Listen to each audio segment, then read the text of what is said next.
Türkiye'de son zamanlarda motor kuryeler ve motosiklet kazalarının çok artmış olduğunu görüyoruz. Bunu zaten istatistiklere baktığımızda kitle aynı problemi orada da görüyoruz. Türkiye'de son sene satılan araçların %47.1'i motosikletler. Otomobil sayısı %31, yani bir ara açılıyor. Bu zamanla demek ki 3 sene 5 sene sonra yine aynı şekilde devam ederse otomobil sayısını geçecek bir durumla karşı karşıyayız.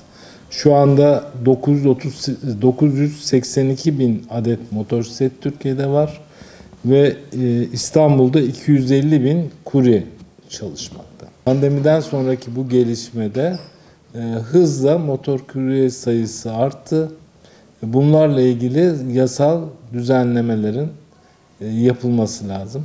Hem motor kurye olarak veyahut da motosiklet kullananların alacaklardaki eğitimlerde nelere dikkat edilmesi, iş güvenliğine, işte sürüş emniyeti, yağmurlu havada nasıl yapacak, öndeki araç ne kadar mesafede duracak veyahut da önde duran bir araçtan aniden kapı açılmasından dolayı kazalarda çok oluyor.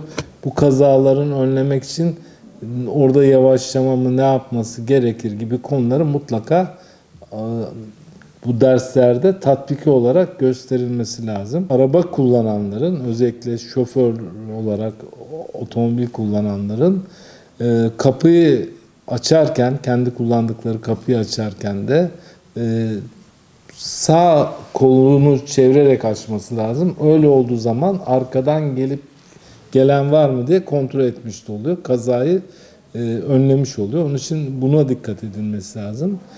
Taksilerde ise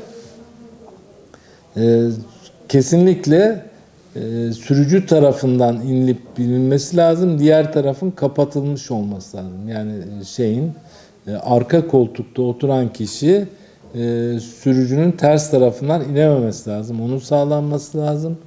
Ve mutlaka yola iyice, yani yaya yoluna iyice yanaşarak durması gerekir taksi şoförlerinde. Bizde ne yazık ki dur dediği an yolun ortasında bile duruyorlar. Arkadan geleni takip etmiyorlar. Bu taksilerden kaynaklanan kazalar da oluyor. Geçen birkaç gün önce böyle bir ölümlü kaza oldu. Yağmurlu havalarda da ayrıca çok dikkat edilmesi lazım. Mesafelerin ne kadar olacağını bilmemiz gerekir. İşveren kişilerin zamanla kısıtlama yapmaması lazım. Yani diyelim ki 10 dakikada ben bunu yetiştireceğim, yetiştiremezsem bunun parasını sana iade edeceğim gibi reklamların olmaması lazım. Bu reklamlar o kişilerin hızlı sürmesine neden oluyor. Prim başına iş veriyorlar. Bunlar dediğim gibi kurallara uymadan hareket ediyorlar.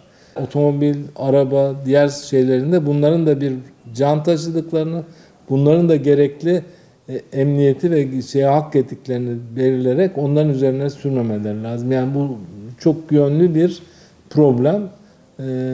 Bunu mutlaka aşmamız lazım. İleride daha büyük problemlerle bu karşılaşacağız. Yani görünen o ki ileride daha büyüyecek, bu sektör de büyüyecek, motosiklet sayısı da büyüyecek. Son yıllarda motosiklet sayısının hızla artması göstermektedir ki ileride 3-5 sene içinde motosiklet sayısı otomobil sayısına yaklaşacak, belki geçecek.